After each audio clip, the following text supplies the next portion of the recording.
Assalamualaikum warahmatullahi wabarakatuh. Perkenalkan, nama saya M. Fatir Arya Walesa dari 2A Farmasi dengan NIM 2448 201008. Tujuan saya membuat PPT ini untuk memenuhi tugas dari Bapak Hari, yaitu mata kuliah kimia organik.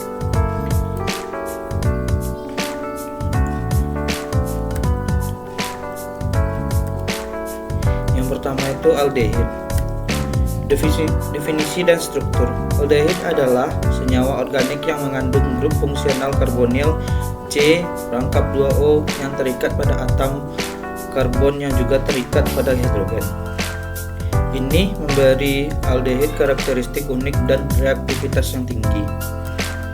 Sifat kimianya, aldehid memiliki sifat reduktor yang kuat, bertindak sebagai reaktan dalam banyak reaksi kimia, termasuk reaksi oksidasi dan adisi. Mereka juga dapat mengalami polimerasi dan reaksi kondensasi. Penggunaan dalam industri. Aldehid banyak digunakan dalam industri untuk sintetis plastik, resin, dan pengawet. Formaldehid salah satu jenis aldehid yang sering digunakan dalam produk-produk pertanian dan bahan bangunan.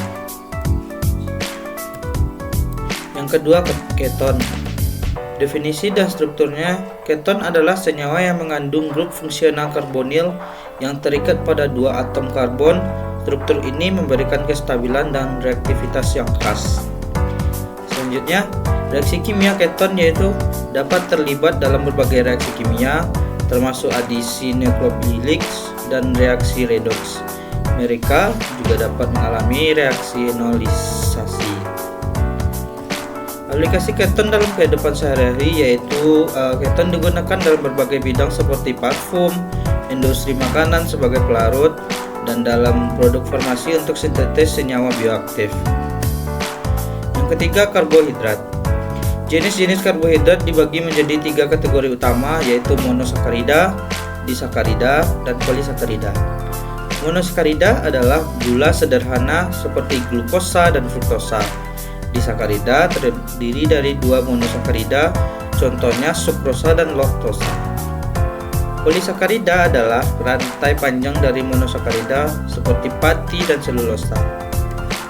Fungsi dan manfaatnya yaitu sebagai sumber utama energi bagi tubuh. Mereka juga berperan dalam metabolisme sel dan penyimpanan energi, serta mendukung fungsi sistem saraf. Selain itu, karbohidrat memberi rasa dan tekstur pada makanan.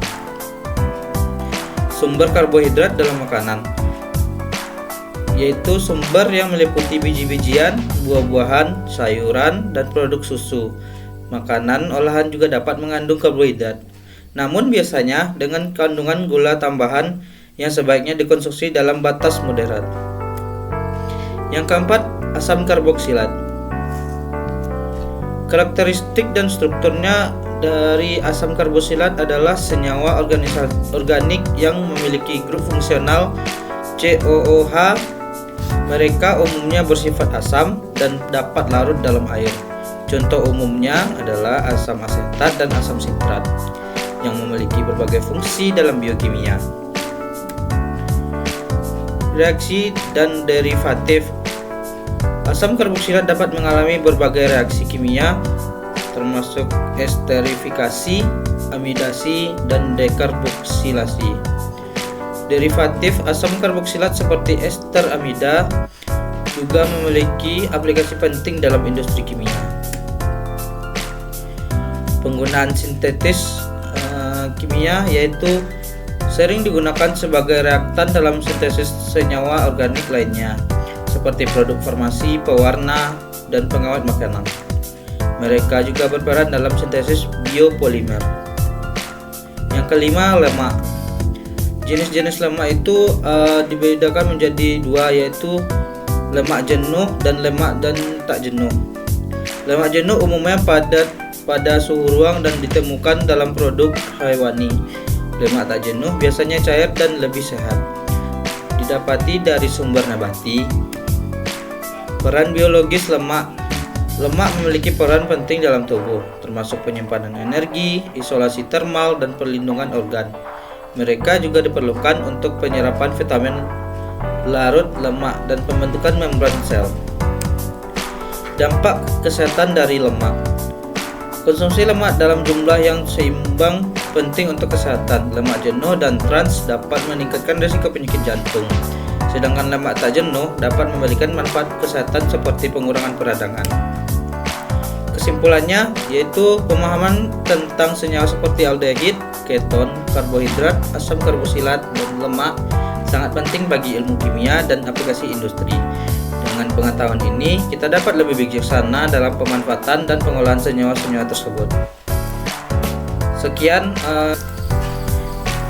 Baiklah, itu yang dapat saya sampaikan. Jika ada salah, saya mohon maaf. Wabillahi taufiq wal hidayah. Assalamualaikum warahmatullahi wabarakatuh.